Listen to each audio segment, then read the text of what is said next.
বাংলাদেশের গণ আন্দোলনের ইতিহাস যদি আমরা দেখি তাতে কার্টুনের একটা বড় ভূমিকা থাকে। আমরা দেখেছি স্বৈরাচারী এরশাদের পতনের সময় কার্টুনের একটা গুরুত্বপূর্ণ ভূমিকা ছিল। বাংলাদেশে প্রথিতযশা কার্টুনিস্টরা এঁকেছিলেন। কিন্তু দুঃখজনকভাবে হলেও সত্য যে গত 15 বছর কার্টুনের ব্যবহার, বিশেষ করে ক্যারিকেচার ধর্মী, স্যাটায়ার ধর্মী কার্টুনের কিন্তু ব্যবহার অনেক কমে গিয়েছিল। এবং এটা একটা যথেষ্ট কারণও ছিল, বিভিন্নভাবে কন্ট্রোল করার চেষ্টা করা হয়েছে। সাম্প্রতিক ছাত্র গণ আন্দোলনে আমরা দেখেছি যে এটার একটা অদ্ভুত জোয়ার এসছে। কার্টুনিস্টদের এই আঁকার সাথে কণ্ঠ মিলিয়ে কিন্তু তারা একই সাথে স্লোগানও তুলেছেন।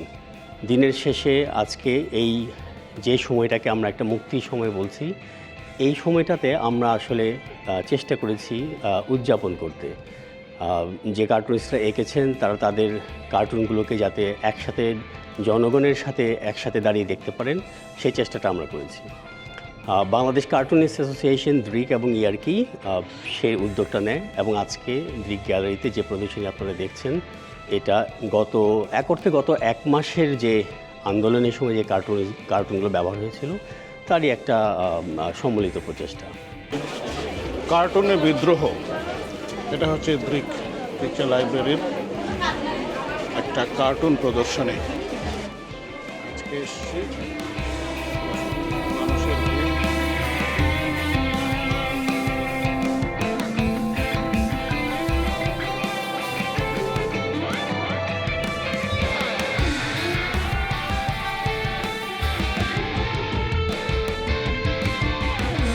ছাত্র আন্দোলনের তো একটা গুরুত্বপূর্ণ সময় ছিল যখন সাইদকে হত্যা করা হয়।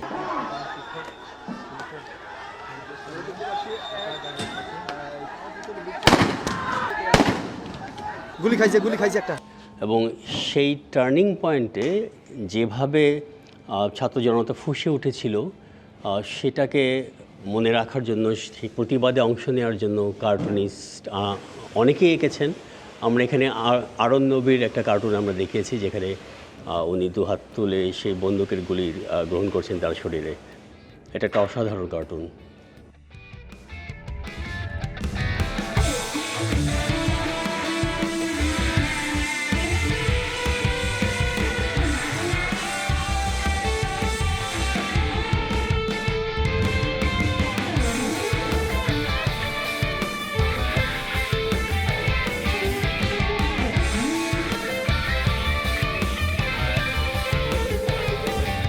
এবারে ছাত্র গণ আন্দোলনে দেবাশিস চক্রবর্তী একটা গুরুত্বপূর্ণ ভূমিকা পালন করেছিলেন।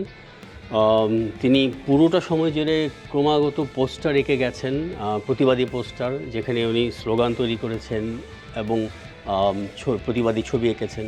এবং আমরা দেখেছি যে ছাত্র জনতা তার এই পোস্টার প্রিন্ট করে মাঠে নেমেছে এবং এক সময় তার অনেক স্লোগান কিন্তু আমাদের জনপ্রিয় স্লোগানে রূপান্তরিত হয়েছে এবং এই স্লোগানগুলোর মধ্য দিয়ে প্রতিবাদ শক্তি পেয়েছে। এই ক্যানভাসটাকে আমরা নাম দিয়েছি সংহতির দেয়াল।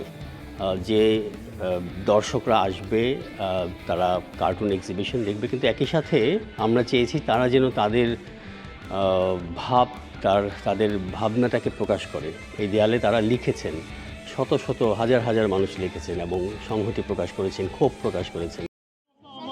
দেশের মাটি আমার, দেশের মানুষ সব আমার, উপজাতি আমার, চাকমারা আমার, বারমারা আমার, মারমারা আমার, আজবে কল্পনা চাকমা, শহীদ আবরার পাহাড়, এসকে সিনহা,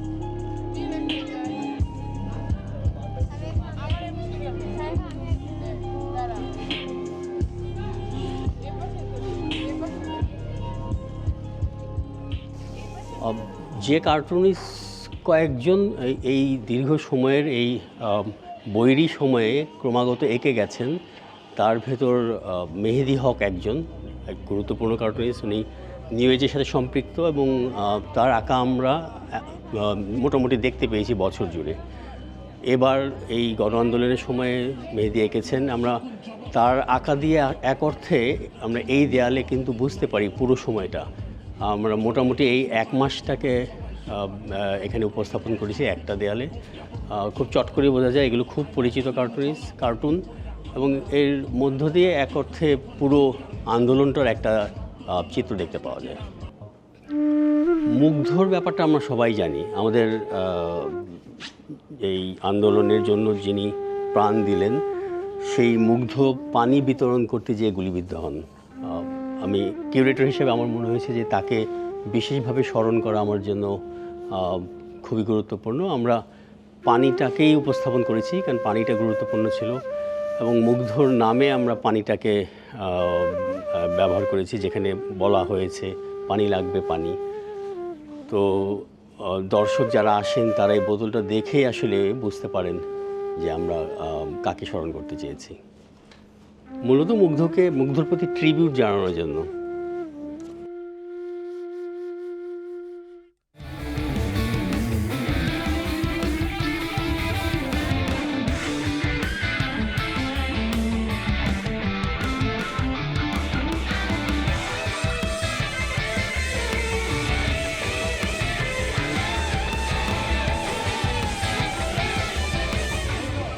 এরা সবাই ঢাকার বাইরেরও আছে, মূলত একদম ইয়াং কার্টুনিস্ট।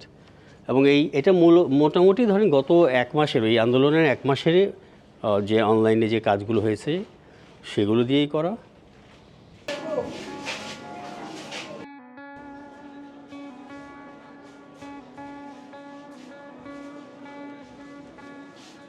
কেমন মনে হলো কার্টুন প্রদর্শনী? মানে বেশি ভালো হলো যে অনেক দিন পর আমরা কার্টুন দেখতেছি। এই কার্টুনের জন্য অনেকে নিগৃহীত হয়েছে, অনেকে মারাও গেছে, একজন তো মারাই গেছে। তো সেই অবস্থা থেকে আমরা এখন অন্ততপক্ষে এত খোলামেলা কার্টুন দেখতে পারতেছি, লিখতে পারতেছি।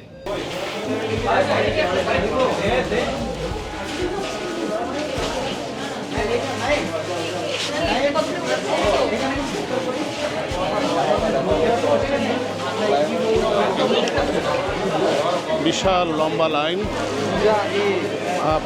বেরোচ্ছি এখন। এত লম্বা লাইন একদম বাইরে পর্যন্ত।